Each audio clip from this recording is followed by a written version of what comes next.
யாருக்கெல்லாம் மாவிளக்கு மாவு சாப்பிட ரொம்ப பிடிக்கும்? எனக்கு ரொம்ப பிடிக்கும் மாவிளக்கு மாவு சாப்பிட்றது. முக்கியமாக கோயில்ல கொடுப்பாங்கல்ல, அதில் கொஞ்சோண்டு கொடுக்க மாட்டாங்களா அப்படின்னு வெயிட் பண்ணி வாங்கினதும் உண்டு. அம்மன் கோயிலில் தான் மாவிளக்கு வந்து அடிக்கடி எடுப்பாங்க. அம்மன் வந்து எப்பயுமே உக்கிரமாக இருப்பா, அவளை குளிர வைக்கிறதுக்காண்டி மாவிளக்குன்னு சொல்லுவாங்க. மக்கள் வந்து தங்களோட நேர்த்திக்கடன் நிறைவேறிடுச்சு அப்படின்னா அதுக்கு நன்றி கூறுறதுக்காண்டி மாவிளக்கு எடுப்பாங்க. சில பேர் மாவிளக்கு ஏற்றி வச்சு வேண்டுவாங்க, எனக்கு இது நடத்தி கொடு அப்படின்னு. அந்த மாதிரி அம்மன் கிட்ட வேண்டும் போது மாவிளக்கு வச்சு வேணுனா நடக்கும் அப்படிங்கிறது பெரியவங்க சொல்லி சொல்லி வந்திருக்கு. மாவிளக்கு பார்த்திங்கன்னா பச்சரிசி மாவு, வெல்லம், ஏலக்காய், நெய் எல்லாம் சேர்த்து வந்து செய்யப்படுது. நம்ம வீட்டில் எத்தனை பேர் இருக்காங்களோ அத்தனை பேருக்கு உருண்டை பிடிப்பாங்க. சில பேர் மாவிளக்கு போட்டு வேண்டிக்குவாங்க, எனக்கு இது நடத்தி கொடு, இது எனக்கு செஞ்சு கொடு, உடம்ப சரியாக்கி கொடு, அந்த மாதிரி வேண்டிப்பாங்க. மாவிளக்கு பார்த்திங்கன்னா பச்சரிசி மாவு, வெல்லம், ஏலக்காய், நெய் இதெல்லாம் சேர்த்து செய்யப்படுறது தான். அதில் வந்து நம்ம வீட்டில் எத்தனை பேர் இருக்காங்களோ அத்தனை உருண்டையாக பிடிப்பாங்க. பிடிச்சு அது நடுவில் வந்து குழி போட்டு நல்ல நெய் ஊற்றி அதில் திரி போட்டு அதை வந்து அம்மனுக்கு படைப்பாங்க.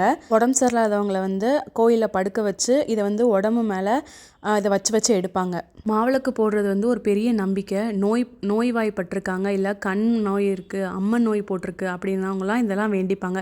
இல்லை வீட்டில் எந்த ஒரு கஷ்டம் இருக்குது, நான் உனக்காண்டி இதை போட்டு வேண்டிக்கிறேன் அப்படின்னு சொல்லிட்டு வேண்டிப்பாங்க. மாவிளக்கில் எரியும் நெய் தீபம் வந்து நம்ம வீட்டில் இருக்க கஷ்டத்தெல்லாம் நீக்கி செல்வத்தை அதிகரிக்கும், அது இல்லாமல் நோய்வாய்ப்பட்டிருக்கவங்களுக்கெல்லாம் சீக்கிரமாக குணப்படுத்தும் அப்படிங்கிறது மனிதரோட நம்பிக்கையாக இருந்திருக்கு. இதை வந்து ஆண்டாண்டு காலமாக அப்படியே போட்டுட்டே வராங்க. ஸோ இப்பயும் அது நடைமுறையில் இருக்குது. இதுக்கு நிறைய சயின்டிஃபிக் ரீசன் சொல்லுவாங்க. இதெல்லாம் உண்மையா, இதெல்லாம் ப்ரூவனா அப்படின்னு கேட்டால் தெரியல.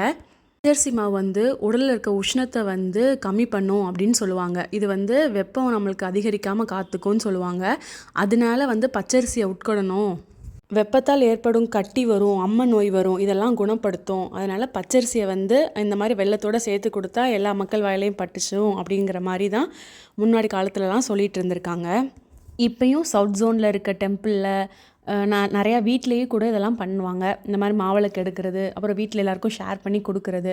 நெய் வந்து தீர்ந்த உடனே அதை அப்படியே போட்டு பிசைஞ்சிருவாங்க. பிசைஞ்சு பிரசாதமாக எல்லாேருக்கும் கொடுப்பாங்க. இந்த மாதிரி வீட்டில் மாவிளக்கு பண்ணோம், கோயிலில் மாவிளக்கு எடுத்துகிட்டு வந்தோம். அது வந்து அவ்வளோ பாசிட்டிவாக இருக்கும். நாளைக்கு வரலட்சுமி விரதம். ஸோ வீட்டில் கொஞ்சோண்டு மாவிளக்கு போட்டு பாருங்கள். மாவிளக்கு வந்து எப்படி செய்யணும்னா, பச்சரிசி மாவு எடுத்துக்கோங்க. எவ்வளோ பச்சரிசி இருக்கீங்களோ அதுக்கு ஈக்குவலாக வெல்லம் எடுத்துக்கோங்க. வெல்லத்தை நல்லா தட்டி எடுத்துகிட்டு பச்சரிசி மாவில் நல்லா போட்டு பிசையணும். நீங்கள் பிசைய எப்படின்னா அது அப்படியே உருகும் அந்த வெல்லமே. அதே வெல்லம் உருக உருக மாவு வந்து இறுகும். ஸோ அப்படி இறுகும்போது நல்லா டைட்டாக பிடிச்சிக்கோங்க. சப்போஸ் உங்களுக்கு அந்த உருண்டை பிடிக்க வரலைன்னா லைட்டாக ஹாட் வாட்டர் தெளிச்சுக்கோங்க. ரொம்ப தண்ணி விட்டுறாதீங்க, கொல கொலன்னு ஆயிரும். ஸோ அதை நல்லா பிடிச்சிட்டு நடுவில் ஒரு குழி விட்டு நல்லா நெய் ஊற்றி திரி போட்டு சாமி கும்பிடுங்க. ஸோ அது வந்து நெய் ஃபுல்லாக அப்சர்வ் ஆனதுக்கப்புறம் அதை பிசைஞ்சிருங்க. செம்ம டேஸ்ட்டாக இருக்கும். ஸோ வீட்லேயுமே குட் பாசிட்டிவ் வைப் கிடைக்கும். கோயிலுக்கு போய் பண்ண முடிஞ்சவங்க கோயிலில் பண்ணுங்கள், வீட்டில் பண்ண முடிஞ்சவங்க வீட்டில் பண்ணுங்கள். எனக்கு மாவிளக்கு சாப்பிட ரொம்ப பிடிக்கும், அதனால் நான் அடிக்கடி பண்ணுவேன். ஸோ நீங்களும் ட்ரை பண்ணி பாருங்கள். இந்த வீடியோ பிடிச்சிருந்தால் லைக் பண்ணுங்கள், ஷேர் பண்ணுங்கள், மறக்காமல் சப்ஸ்கிரைப் பண்ணிட்டு பாருங்கள். தேங்க்ஸ் ஃபார் வாட்சிங்.